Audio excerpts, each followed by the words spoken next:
Hey guys, welcome back to the channel. In today's video, we're going to have a bit of a discussion regarding Delta Force's updates, the content these updates bring, and just how often we should expect big updates to come to Delta Force. And the reason I'm making this video is there was a small update announced today that will be releasing the day of this video going up, February 18th, and let's just say there are some questionable decisions.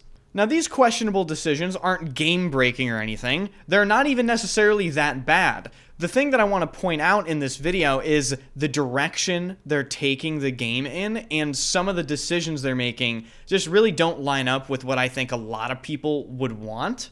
So without further ado, if you enjoy the video, be sure to hit the like button, subscribe to the channel, and swing by the Twitch streams, first link in the description. Now, the first thing I want to cover is the update that is coming out today on the 18th.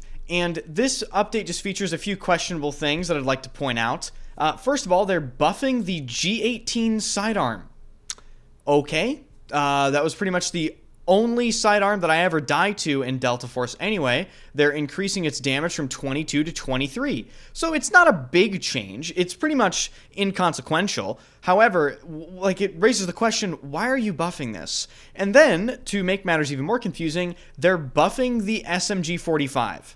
Yes, you heard me correctly. They are buffing it, not nerfing it. The SMG-45, for those of you that don't know, is arguably the best gun in the game, at least in warfare mode. I'm not so sure about operations. But the buff to the SMG-45 is, again, pretty inconsequential. They are changing the leg damage multiplier from 0.4 to 0.45, which basically just means you will do slightly more damage if you shoot someone in the leg with this gun. When I read these changes today, I was very confused because it's sort of just continuing a theme of fairly confusing changes over a period of about a month now.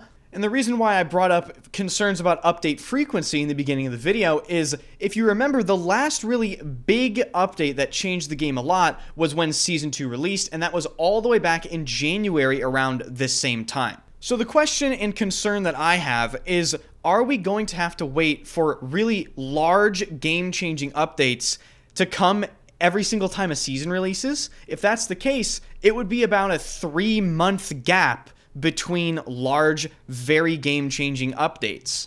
Pulling some examples from Season 2's updates all the way back a month ago on January 18th, they did add some good stuff. You know, they added some fortifications, they added the new leap movement ability, and they did rebalance quite a lot of things. But in this same update, they also buffed Luna, which was one of the strangest decisions I have seen them make so far. But that isn't all, because if you take a look at some of the changes they made to the maps, the map changes, or at least a couple of them, are really, really bad. For instance, Cracked. The first sector on Cracked, at least in attack defense mode, was super bad.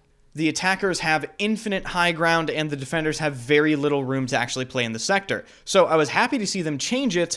Unfortunately, they just made it even easier for the attackers by giving them a massive flank all the way around the defenders, which they did not have access to before. So they did the exact opposite of what they needed to do to improve the sector. The way it is right now, there's this gigantic area of open nothingness that allows you to go basically wherever you want to in the sector as an attacker, and it makes defense utterly hopeless. And then pulling just a few things from the recent Valentine's Day update, which I will admit, this is mainly just an event update, just to add some new little things to the game. But Seneva did get nerfed, and this is probably the best thing that has happened in recent updates, at least for operations players. My friends that play operations told me that Seneva was ridiculously hard to 1v1, especially if you're playing against a decent player with him. But I just want to make my point very clear here. I know the game hasn't been out for too long, and I know the game isn't even out on console, but they do really emphasize the fact that they're trying to listen to player feedback, and they hear us, and they want to listen to the community and all this sort of stuff, and then they just do the exact opposite of what people have been shouting into the sky. Like, if I had a dime for every single time someone in my comment section said they hate Luna and want her wall hack nerfed, I'd be like a trillionaire, bro. And that is why I brought up the potential concern of having very infrequent updates that are consequential and change a lot of the things people are worried about. A lot of these changes that need to happen, like Luna being nerfed and her wall hack being reworked, that could happen in one of these small updates that they're already pushing out. And it very well may happen in the future, but it hasn't yet. And if these big changes only come out every new season, we're going to have to wait 3 months in between these gigantic, game-changing updates. And during that time, all of these issues go unaddressed, and the gameplay just gets more and more frustrating as people get more unsatisfied with the lack of changes that are happening. So we shall see how things move forward. I'm just going to end this video off by stating a few things that I'd like to see change. And I just want to make it very clear, I'm aware this game is free to play. We didn't pay for this game. At most, some of you probably bought the Battle Pass. So I'm aware this game is still incredibly good for a free-to-play game, and I don't want to sound like I'm complaining too much, but if we're being honest, we're playing the game and we all want to see it improve, so these changes are just sort of confusing. I just wanted to point it out in a video. Now, in terms of changes that I would like to see moving forward, again, guys, I seriously think the gunplay needs to be reworked, and I'd like to see head glitching changed. Head glitching in this game is absolutely rampant, and it's a very easy fix. All they have to do is make the bullets come out of your gun and not your forehead like they do right now. I think that would drastically improve the gameplay, because then you could actually take fights that make sense rather than fighting someone's forehead sticking out above a ledge.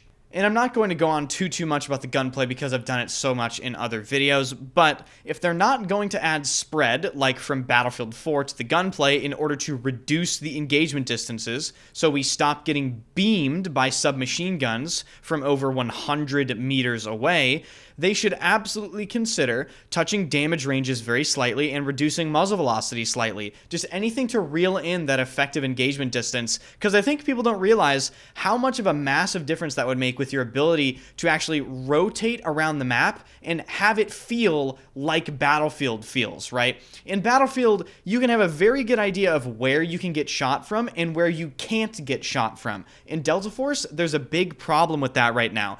Right now, it feels like you can get shot from literally any position you can put your eyes on. So if Delta Force goes ahead and fixes those two things right there, I think that would be a substantial increase to the enjoyability of playing Warfare mode in Delta Force. So let me know what you think in the comment section down below, ladies and gentlemen. If you enjoyed the video, be sure to hit the like button, subscribe to the channel, and swing by the streams, because I stream every single day on this YouTube channel and my Twitch channel. Join the Discord, follow me on Instagram, all links are in the description. Thank you so much for watching, especially if you watched up until this point. Comment down below if you did. I don't know, type like sausage or something. Sausage in the chat. Anyway, I'll see you guys later. Goodbye.